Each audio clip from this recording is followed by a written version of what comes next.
Thank you, Madam Ani, I think. Ani, congratulations. I would like to be in your place, but I will try to do my best right now.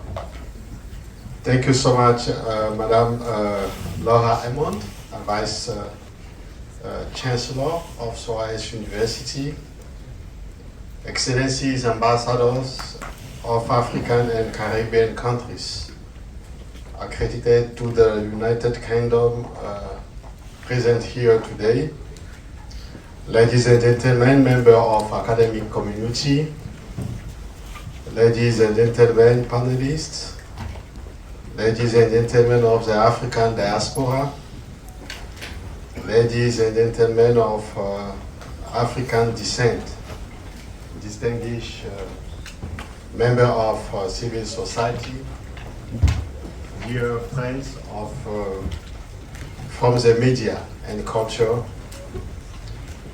dear students. It's with deference and a spirit of historical responsibility that I take the floor in these places.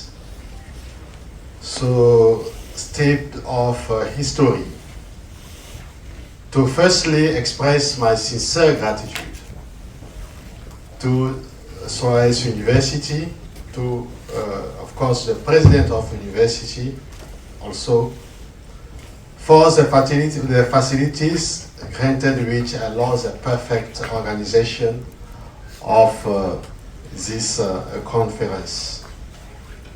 Then to bow before the memory of our illustrious predecessors, and finally to congratulate the young and old people who are here for keeping the flame of Pan-Africanism alive. Distinguished participants, it's not my custom to adhere to the often symbolic ritual of commemorations. Of course, 2 months ago I was in Berlin for the commemoration of 140 years of Berlin Conference. Now for us in Africa, the consequence of Berlin Conference on our life is what we are seeing right now. When I was there, I told them, be careful. We are not happy because you divide us. Because Africa as one continent now we are 54 or 55 countries. You know, the small state, like, where is the representative of Ghana here? Like, you know, Ghana, not like Nigeria, I know. Like small, Ghana, Benin, Togo, Gambia, Lesotho, the small country, the small state. They say is one of a consequence of Berlin Conference in our life and also in our continent. Seriously, I would like to tell you, we are here because we believe in Pan-Africanism movement. When we talk today about Pan-Africanism movement, some people say, why Pan-Africanism movement today? Why from the first conference here in London, the African people and descent continue to talk about Pan-Africanism? I would like to share with you 4 key messages. My key messages is around 4 questions. My first question is why we are here in London. The second one is why this theme, the London Conference, 125 years later, Pan-Africanism, and a dialogue on reparation. The third one is, why is a non-Pan-Africanism Congress in Lomé? I'm sure, maybe, like, I don't know if you know Lomé. Lomé is the best capital in Africa. Capital of Togo, of course. So please come in Lomé. And the last question is, why we fight for this cause? I will try to respond to the first question. The first question, why we are here in London? I think we are here because, indeed, 125 years ago, visionary figures gathered here in London to deliberate on the future of Africa and its people, scattered across the globe by the fate of history.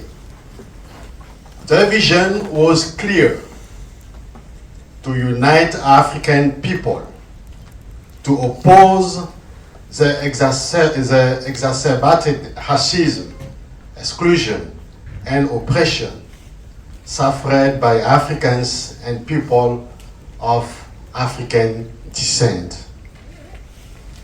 You know, I think for you and for us, London reminds us of the strength of our historical ties, our ability to win great battles when we are united, and the imperative to continue, despite obstacles and dangers, the struggle of justice and equality for the people of Africa and its diaspora. Since 1900, a long and arduous road has been traveled, marked by challenges, sacrifices, and resilience. Some milestone victories have been achieved, but the decisive victory over the historical injustice remains to be won. Indeed, we can't be satisfied with the apparent end of slavery and colonization as a final stage of our struggle. About my second question, why is this the theme? The London Conference, 125 years later, on Africanism and dialogue on reparations. Whether in North and South America, the Caribbean, Africa, or elsewhere, the issue of reparations is today at the heart of demand of dispossessed, enslaved, deported, and colonized peoples. The dialogue, we need a dialogue. The dialogue, what we need is not against, you know, is a dialogue for our dignity before. It's not some things, you know, like a violent revolution or something, you know. It's a dialogue is our own history. And we need to open the sincere dialogue with everyone. This conference is for us more than evocative. Indeed, in my view, this is a time to initiate a genuine, sincere, and respectful dialogue on these crimes committed against the people of Africa, and on the best way to redress them. Is very important for us. I know you will discuss about the issue of reparation. My third question it was why the ninth Pan-African Congress in lobby. Over the decades, as you know, Pan-African Congresses have succeeded one another and have continued to constantly reiterate the legitimate demands of African people for greater justice and equality. From Paris in 1919 to Accra in 1958, via Dar es Salaam in 1974, each gathering was strengthened the determination of African people to demand and end the historical injustices. Thus, under the leadership of William Du Bois, the first Pan-African Congress called for the end of colonial rule and institutional racism and demanded better living conditions for Africans and Afro-descendants. Yes.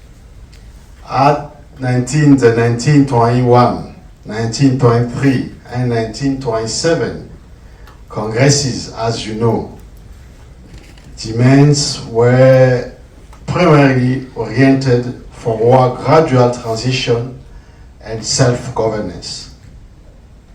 At the 1945 Manchester Congress, we have to celebrate Manchester Congress also because we are in 2025.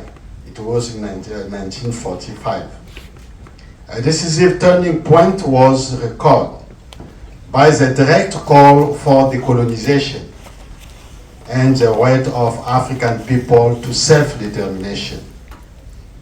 This solemn call contributed to the wave of decolonization of the 1950s and 1960s, followed by the creation of African Union Organization in 1963.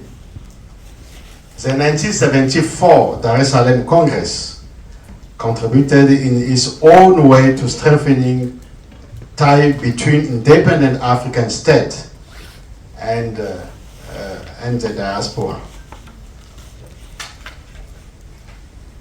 These few historic advances have not unblocked the path of reparations, which was remained obstructed by the unjustified desire of certain countries. We have to be honest to silence any debate on that on the issue, or was to prevent any dialogue on the subject.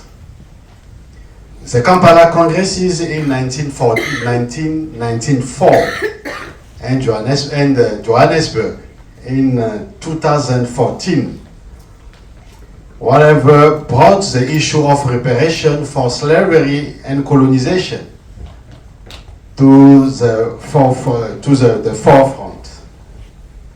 But these concerns were dismissed of African monologues by those to whom they were addressing. It was become clear to us that the will to acknowledge and repair the wrongs of the past was left vacant on our protagonists.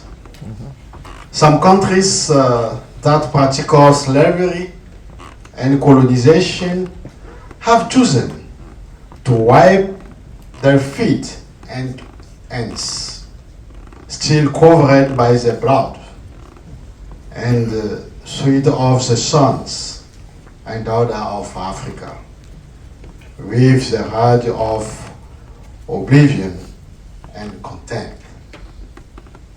It should also be clear For them that neither time nor contempt will overcome our determination to obtain reparation. Our pain is acute. Our expectation is what you and I, we are sharing together. You can say only no comment. Be sure for this part as African and as Togo, we are committed to working towards reparation and reconciliation with the past and for the advent for a better world.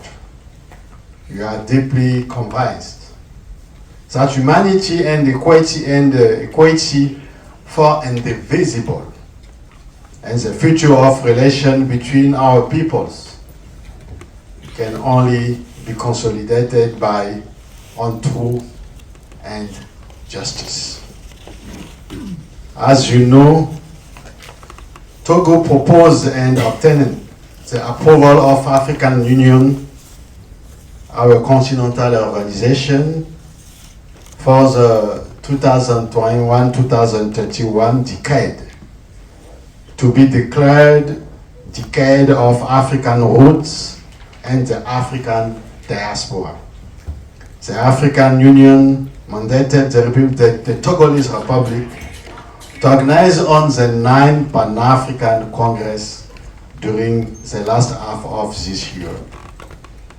This Congress will take place, of course, in Lomé, December 8th to 12th.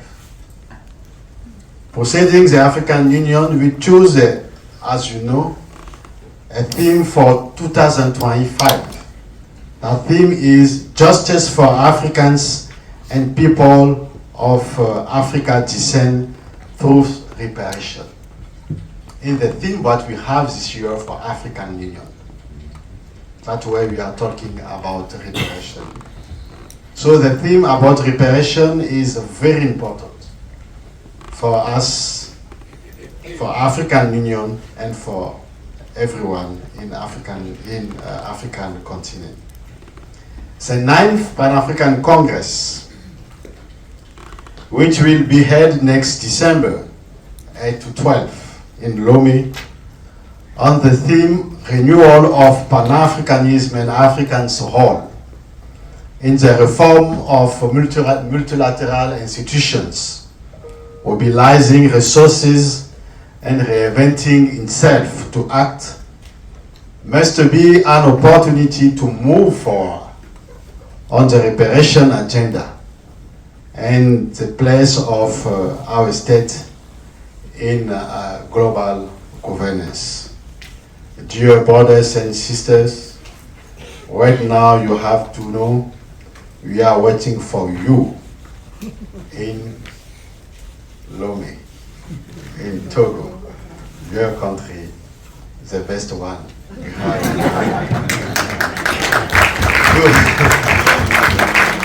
To respond to my my last question, why we fight for this cause? You know, I don't know if everyone knows what is the history what we have in African continent. You can see it, you can check in your book, the history book. We are fighting for this cause because you and I, we are human rights workers. We believe in humanity. But I don't know if you know the human right codified in Africa. Did you know the human right codified in Africa? Sorry, you are not student. Civilization and law were created in Africa. particularly in the Mali Empire. They didn't tell us. They never tell us civilization and law was created in Africa. They just tell us something like, you know, I don't want to do politics. No one can teach us neither law nor civilization. No one. And no one invented the Constitution and human rights. It was the Mali Empire that first established them in the 13th century, more than 500 years before the French Revolution.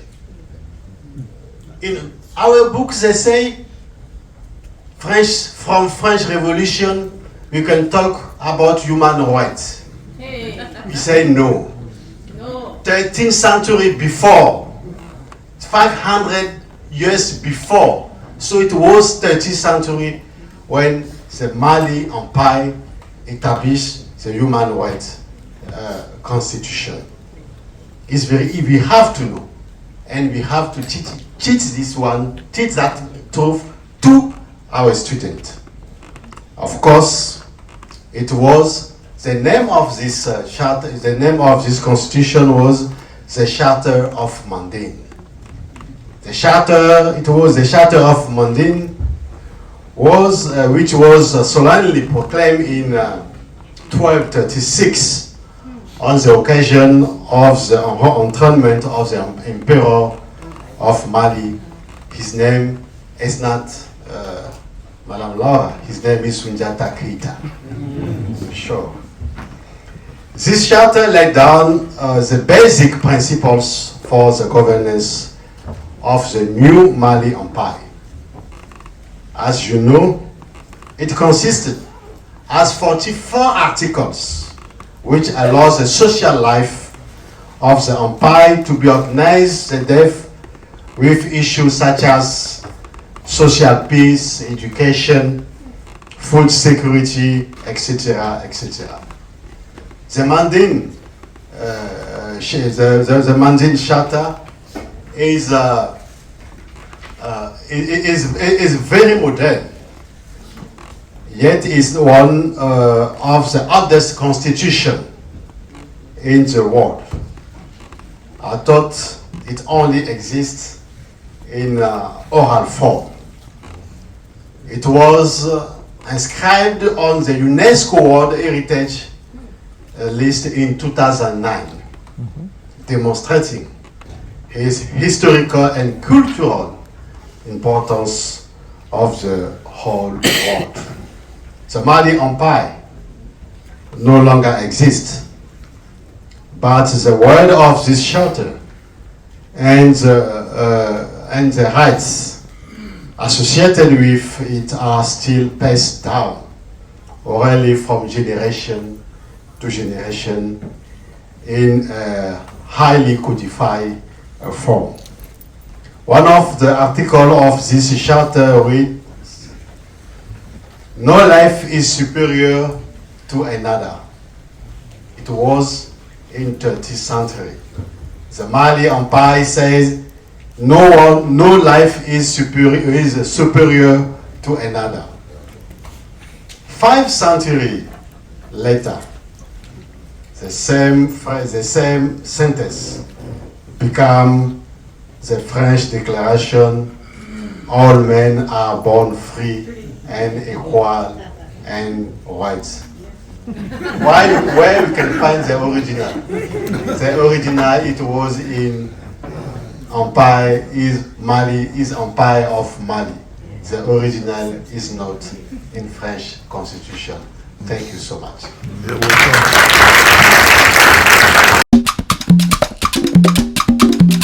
La la la la la la la.